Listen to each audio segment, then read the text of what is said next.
भारत के कोंकण इलाके में एक बेहद डरावनी और रहस्यमयी कहानी सुनाई जाती है।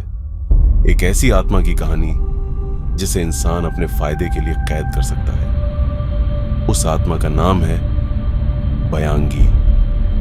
कहा जाता है कि बयांगी कोई साधारण आत्मा नहीं होती। ये एक ऐसी आत्मा है जो इंसानों के लिए काम करती है, लेकिन मुफ्त में नहीं।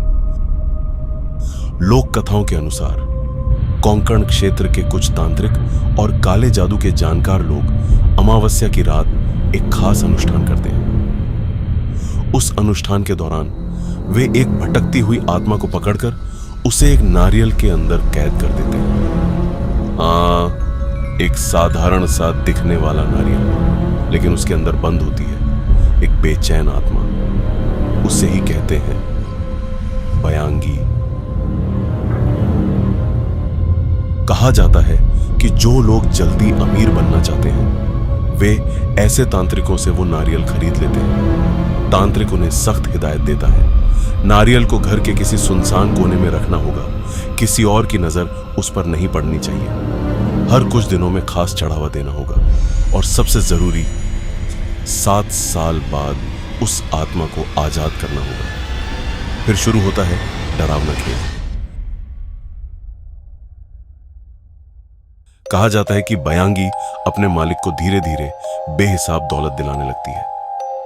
बिजनेस अचानक बढ़ने लगता है, पैसा रुकता ही नहीं। लोग देखते हैं कि एक साधारण इंसान कुछ ही सालों में बहुत अमीर बन जाता है, लेकिन उस अमीरी के पीछे छुपा होता है एक भयानक सच। लोक कथाओं के अनुसार बयांगी खुद पैसा नहीं बनाती, बल्कि वो आसपास के लोगों की खुशहाली और दौलत खींचकर अपने मालिक के घर में जमा करती है। यानी जिस घर में बयांगी होती है उसके पड़ोसी धीरे धीरे गरीब होने लगते हैं। लेकिन असली कीमत पैसे से कहीं बड़ी होती है।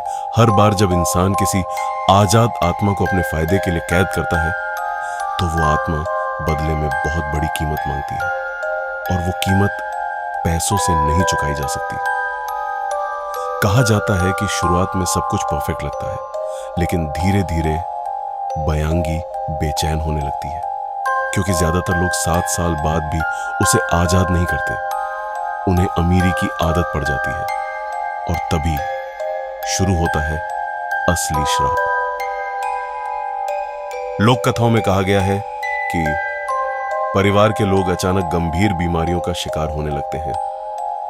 भाई बहनों में दुश्मनी शुरू हो जाती है। बच्चे मानसिक रूप से अस्थिर होने लगते हैं।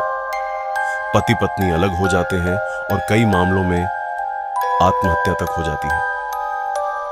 सबसे डरावनी बात, ये घटनाएं अक्सर तब शुरू होती हैं जब इंसान बहुत सफल हो चुका होता है। क्या यह सिर्फ अंधविश्वास है? कोंकण के कई गांवों में आज भी लोग मानते हैं कि कुछ अमीर परिवारों की अचानक हुई तरक्की के पीछे बयांगी का हाथ था, और जब उनके घर बर्बाद हुए लोग फुसफुसाकर कहते थे उन्होंने बयांगी को 7 साल से ज्यादा कैद रखा था। आखिरी सवाल, अगर आपको एक ऐसा मौका मिले जहां एक आत्मा आपको बेहिसाब दौलत दे सकती हो, लेकिन बदले में धीरे धीरे आपकी पूरी जिंदगी छीन ले, तो क्या आप उसे अपनाओगे, या उस नारियल को कभी हाथ भी नहीं लगाओगे? कमेंट करके बताओ। और ऐसी ही डार्क हॉरर स्टोरीज के लिए चैनल सब्सक्राइब करना मत भूलना। See you in the next nightmare.